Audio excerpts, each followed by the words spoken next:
السلام علیکم دوستو، تو کیسے ہیں آپ لوگ؟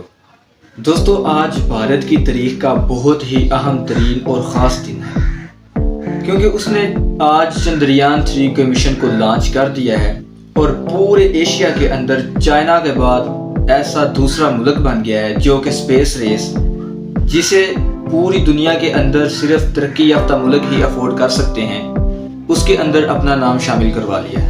یہ اسرو کا مشکل ترین مشن تھا اور مہنگا ترین بھی، کیونکہ چندریان 3 کی قیمت 615 کروڑ بھارتی روپیز بتائی جا رہی ہے۔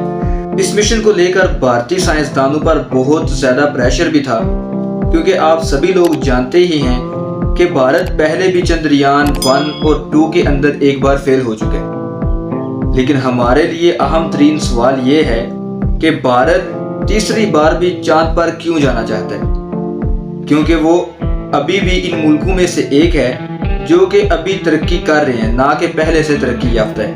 تنگی اور بے روزگاری ہے، اور یہ پیسہ اپنے لوگوں پر خرچ کرنے کی بجائے چاند پر جانے میں کیا سمجھداری ہے؟ آئیے ان سوالوں کے جواب اس ویڈیو کے اندر جاننے کی کوشش کرتے ہیں۔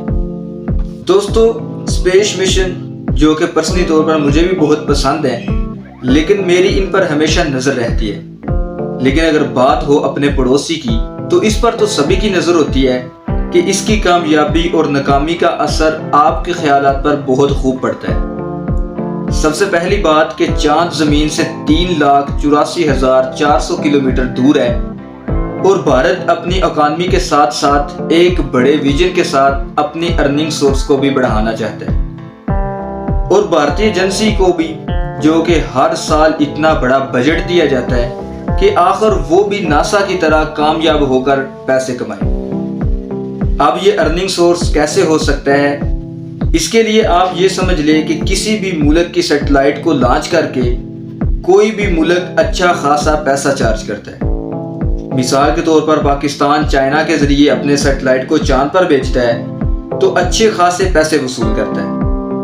اور دوسرے نمبر پر کہ فیوچر کے اندر جنگوں میں جو ملک ایسے مشن یعنی سیٹلائٹ میں سب سے زیادہ آگے ہوگا، جنگوں کے اندر بھی اس کا پلڑا اتنا ہی زیادہ بھاری ہوگا، کیونکہ فیوچر کے اندر صرف اسی کا سکوپ ہے، اور یہ بات بھارت اچھے سے جان چکا ہے، اور یہ بہت بڑی کامیابی ہے، اور یہ کہ اس کے ذریعے جب چاہے اور جہاں چاہے پاکستان اور چائنا پر نظر رکھ سکتا ہے۔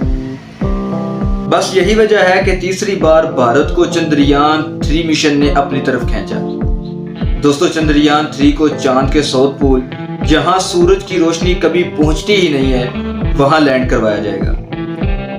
کہا جاتا ہے کہ اس حصے کے اندر کافی زیادہ تعداد کے اندر پانی موجود ہے اور کافی قیمتی منرلز بھی، اور یہاں کے دھبے یعنی گڑھوں کے بارے میں سٹڈی کر کے ہم اپنے یونیورس کے بارے میں سب کچھ اور بہت کچھ نیا جان سکتے ہیں، اور چاند کے ایک بہت ہی خاص جگہ بن سکتی ہے جہاں بھارت اپنا بیس بنا کر مستقبل کے مشن کو آسانی سے پلان کر کے نہ صرف چاند بلکہ دوسرے سیاروں پر بھی پہنچ سکتا ہے۔